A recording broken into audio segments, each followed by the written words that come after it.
Today, the House Select Subcommittee on the Coronavirus Pandemic will hold its first hearing on the origins of COVID-19. That's right. This comes 1 week after FBI Director Christopher Wray admitted in an interview with Bret Baier that the virus most likely originated in a Chinese lab. Two members of the Select Subcommittee, New York Congresswoman Nicole Malliotakis, along with Arizona Congresswoman Debbie Lesko, join us live from D.C. Good morning to both of you. Good morning. Good morning. Good morning. Congresswoman Lesko, I think because it killed over 1 million Americans, Americans want to know the U.S. involvement in how much of that lab did we actually fund? You're exactly right. Americans deserve to know, and they deserve not to be lied to. And that's why our committee is formed, and that's why we're trying to get to the bottom of it. Millions of dollars went from the National Institute of Health to the EcoHealth Alliance. Of that, I believe at least $600,000 went to the Wuhan Institute of Virology, which now we believe, at least two agencies believe, was the cause of the lab leak. So why are U.S. taxpayer dollars going to fund a Chinese lab that's studying the bat coronavirus that may have killed over 7 million people in the world? It's crazy. It is crazy. Congresswoman Malliotakis, what do you expect to hear? What do you want to learn? And if that is true, if we're funding this lab in China, can we prevent that from happening going forward?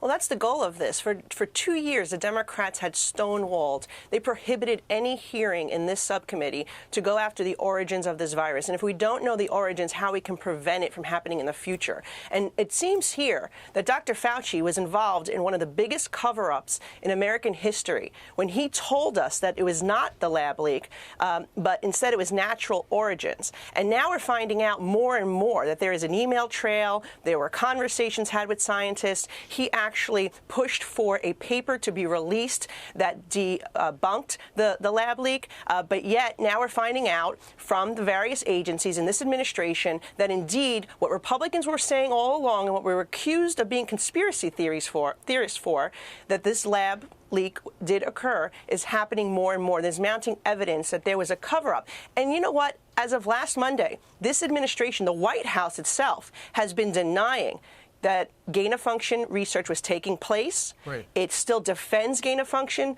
research, and it's denying that the lab leak occurred. So there are a lot of questions here. We want answers because, as you mentioned, 1.1 million Americans, that is nearly as many as the number of Americans that were killed in every war since the American Revolution combined. And so we will get the answers that the Democrats failed to do over the last 2 years. Every family in America has been touched in some way by COVID. Absolutely. And Congresswoman Lesko, you know, regarding what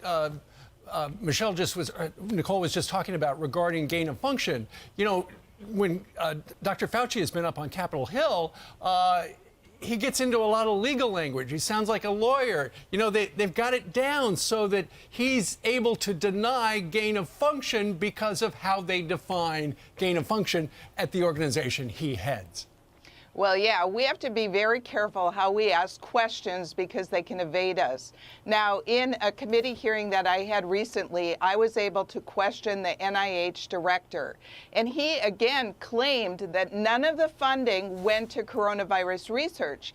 But I grilled him a little bit more and said, how do you know that when the Chinese data was not released and the NIH even deleted the sequence of the virus at the Chinese request?